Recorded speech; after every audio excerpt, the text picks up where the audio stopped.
तो क्या कभी ऐसा लगता है कि आंखें थोड़ी ज्यादा अलर्ट, थोड़ी ज्यादा उठी हुई दिखें? आज हम इसी बारे में बात करने वाले हैं, बिल्कुल साइंस के हिसाब से, और जानेंगे कि क्या-क्या रियलिस्टिक और प्रैक्टिकल तरीके हैं। तो सवाल यही उठता है कि ये ज्यादा अलर्ट और लिफ्टेड आंखों वाला लुक आखिर पाया कैसे जा सकता है। चलिए इसी को समझते हैं।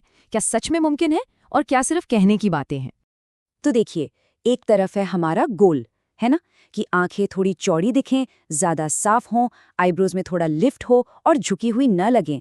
और दूसरी तरफ है हमारी आज की हकीकत, जो कि बिल्कुल नॉर्मल और हेल्दी आंखें हैं। आज हम इसी गैप को कम करने के तरीकों पर गौर करेंगे। तो अब आते हैं जरा साइंस पर। देखिए, ये समझना बहुत जरूरी है कि हम नेचुरली क्या बदल सकते हैं और क्या हमारी बॉडी की लिमिटेशंस हैं। इससे क्या होगा कि हमारी उम्मीदें थोड़ी रियलिस्टिक रहेंगी। तो सबसे पहले एक बात बिल्कुल साफ कर लेते हैं, सिर्फ एक्सरसाइज से सब कुछ नहीं बदल सकता। जैसे हमारी आंखों का जो शेप है वो हमारी हड्डियों और लिगामेंट्स पर टिका है, तो उसमें कोई बड़ा बदलाव नहीं आ सकता। या फिर पलकों में कोई ड्रामेटिक लिफ्ट चाहिए तो उसके लिए अक्सर मेडिकल हेल्प की जरूरत पड़ती है।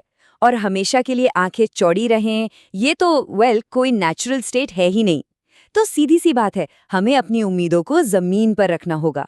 और यही बात इस पूरी बातचीत की नींव है कि हमारी हड्डियों का स्ट्रक्चर और आई सॉकेट का शेप वो बदला नहीं जा सकता। और जिस पल हम इस सच्चाई को मान लेते हैं ना, हम अपनी सारी एनर्जी उन चीजों पर लगा सकते हैं जो सच में हमारे कंट्रोल में है। तो चलिए अब सीधे एक्शन पर आते हैं। हमारा पहला कदम क्या है? एक्सरसाइज। हम यहाँ पर आंखों के आसपास की कुछ खास मसल्स को टारगेट करेंगे, जिससे एक नेचुरल सा लिफ्ट मिल सके। ओके, तो पहली एक्सरसाइज है अपर आईलिड लिफ्ट के लिए। आराम से सीधे बैठ जाइए और चेहरे को बिल्कुल रिलैक्स छोड़ दीजिए। अब दोनों आईब्रोज के ठीक ऊपर एक एक उंगली रखिए, हल्का सा प्रेशर देने के लिए।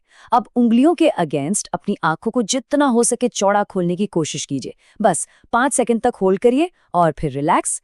ये आपको रोज 10 से 15 बार करना है। इसका मकसद यही है कि धीरे धीरे आपकी पलकों के खुलेपन में सुधार आए। ठीक है, अब दूसरी एक्सरसाइज है ब्रो लिफ्ट के लिए। अपनी उंगलियों को आईब्रोज पर रखिए और अब इस हल्के से दबाव के खिलाफ अपनी आईब्रोज को ऊपर की तरफ उठाने की कोशिश करें। इसे 8 से 10 सेकंड तक होल्ड करके रखिए और फिर आराम से छोड़ दीजिए।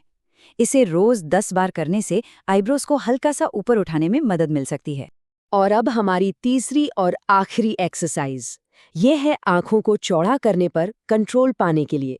इसमें करना क्या है, आपको अपनी आईब्रोज को ऊपर उठाए बिना सिर्फ आंखों को चौड़ा खोलना है।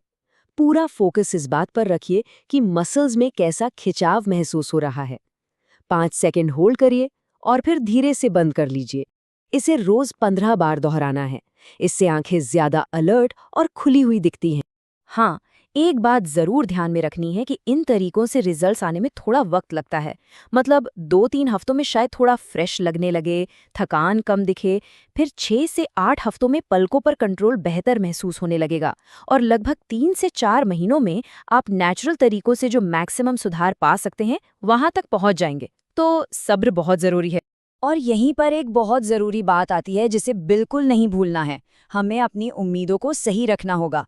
एक्सरसाइज से जो रिजल्ट्स मिलते हैं वो सटल होते हैं, मतलब हल्के फुल्के होते हैं। कोई ड्रामेटिक बदलाव नहीं होता। ये एक तरह का सुधार है, कोई पूरी तरह से ट्रांसफॉर्मेशन नहीं। हम अपनी नेचुरल ब्यूटी को बस थोड़ा और निखार रहे हैं, उसे बदल नहीं रहे। एक्सरसाइज तो सिर्फ एक शुरुआत है। असल में हमारी लाइफस्टाइल और स्किन केयर की आदतें भी बहुत बड़ा फर्क ला सकती हैं। ये आदतें एक्सरसाइज के नतीजों को सपोर्ट करती हैं और उन्हें और भी बेहतर बना देती हैं। ये कुछ बहुत ही सिंपल आदतें हैं, लेकिन इनका असर काफी बड़ा हो सकता है। सबसे पहली चीज, 7 से 8 घंटे की अच्छी नींद। ये आपकी स्किन की मरम्मत के लिए बेहद जरूरी है। रात में ज्यादा नमक खाने से बचिए, क्योंकि उससे सूजन हो सकती है। सोते वक्त सिर को थोड़ा सा ऊपर रखिए ताकि फ्लूइड जमा न हो। और हर सुबह सिर्फ 5 मिनट के लिए कोई ठंडा चम्मच या आइस पैक आंखों पर लगाइए। ये सूजन को तुरंत कम करने और स्किन को टाइट करने का एक जबरदस्त तरीका है। अच्छा, अब आते हैं स्किन केयर पर। कुछ चीजें सच में कमाल कर सकती हैं, जैसे कि कैफीन।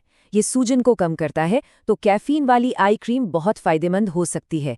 फिर है रेटिनॉल, जिसे सिर्फ रात में और बहुत सावधानी से इस्तेमाल करना चाहिए। ये स्किन में कसाव लाता है। और नियासिनामाइड, ये स्किन के टेक्सचर को बेहतर बनाता है। बस ये याद रखिए कि इनसे असर दिखने में 4 से 6 हफ्ते लग सकते हैं, तो लगातार इस्तेमाल करना ज़रूरी है।